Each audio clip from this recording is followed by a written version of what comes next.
Olá Flávio, olá a todos.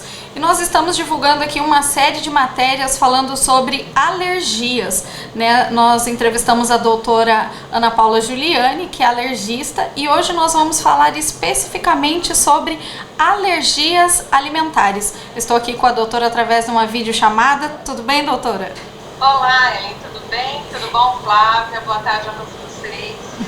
Doutora, então já começa esclarecendo pra gente por que, né, um dos principais alimentos aí alergênicos são os ovos, o leite e também frutos do mar, né? Por que são tão alergênicos esses alimentos?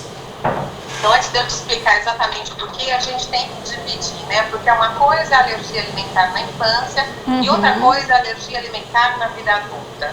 Na infância, os alérgenos principais envolvidos são, de longe, o leite e o ovo. E depois vem os outros, vem trigo, vem soja, vem peixe, frutos do mar, amendoim, essas coisas. Para os adultos, as alergias alimentares mais frequentes são de frutos do mar, famigerado camarão, né?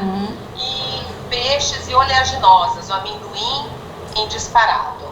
Essas são as mais frequentes. Mas o que a gente tem que imaginar é que todo alimento que tem uma proteína na sua composição, ele pode ser alergizante.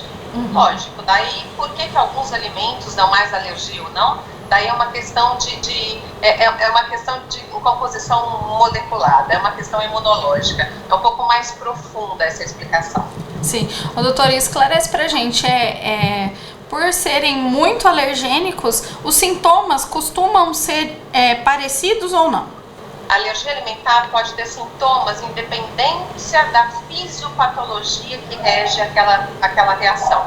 É um assunto bem extenso, interessantíssimo e muito aprofundado. Até mesmo na nossa especialidade, alguns colegas, alguns alergistas se aprofundam um pouco mais nesse assunto ou não. Eu, particularmente, tenho como a menina dos meus olhos alergia alimentar. Então, funciona assim: se você tiver uma reação,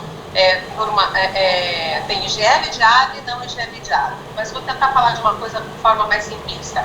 Se você tiver uma alergia IgE mediada, você pode ter desde uma urticária imediata, um vermelhamento no corpo, vômitos imediatos, pode ter chiado no peito, falta de ar e até mesmo uma anafilaxia, que é uma reação sistêmica do organismo inteiro e que com risco de morte, né? Pode ter desfechos fatais.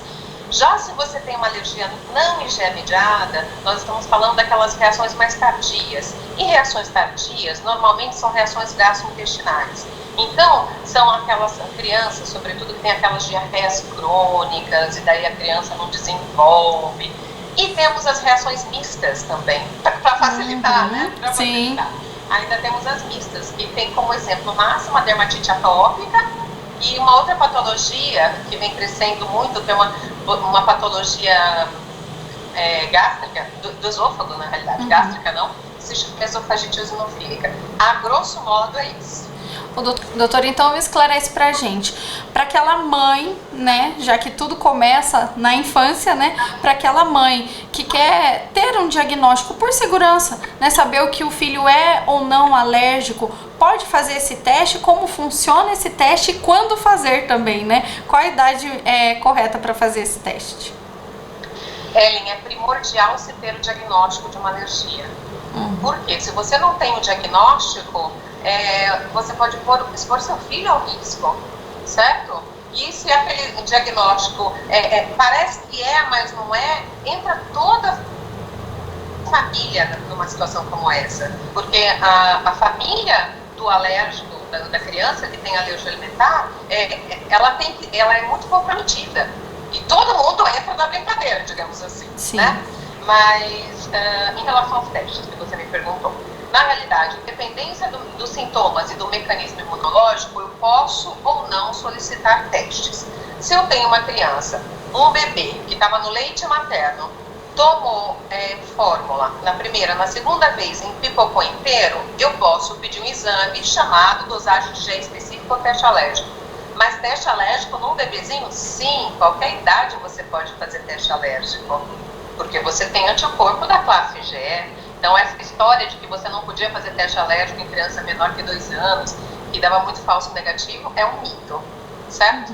Digamos que essa criança tem uma suspeita de uma diarreia crônica, daí eu tenho que fazer dietas de exclusão e de reintrodução, suspeita de esofagite eosinofílica, daí o teste se chama PET teste, é um teste que você faz nas costas, com placas nas costas, você faz endoscopia. Então, de acordo com o tipo de alergia alimentar que você investiga, você solicita os testes investigativos. E existe uma coisa chamada teste de provocação oral, que é considerado padrão ouro para o diagnóstico, que nada mais é que a exposição do paciente a quantidades progressivas do alimento sob supervisão médica, dentro de clínica preparada para atender reação anafilática, com equipe preparada e habituada para atendimento de emergência. Não é em casa, assim, vamos ver o que dá. Sim. Porque você pode ter uma bela surpresa. Então, é muito singular o atendimento do paciente com alergia alimentar, mas é muitíssimo importante o diagnóstico. Existe uma suspeita, ela tem que ser confirmada. Doutora, muito obrigada, viu, pelas informações, né, por estar trazendo mais uma vez a gente falando sobre esse assunto, alergia. Como a gente sempre fala, é um assunto muito complexo, mas que as pessoas têm tantas dúvidas, né, e que precisam de tantas informações, né. Muito obrigada, doutora, por mais uma vez falar com a gente aqui. Eu que lhe agradeço. Um abraço para vocês. Tchau, tchau. Abraço.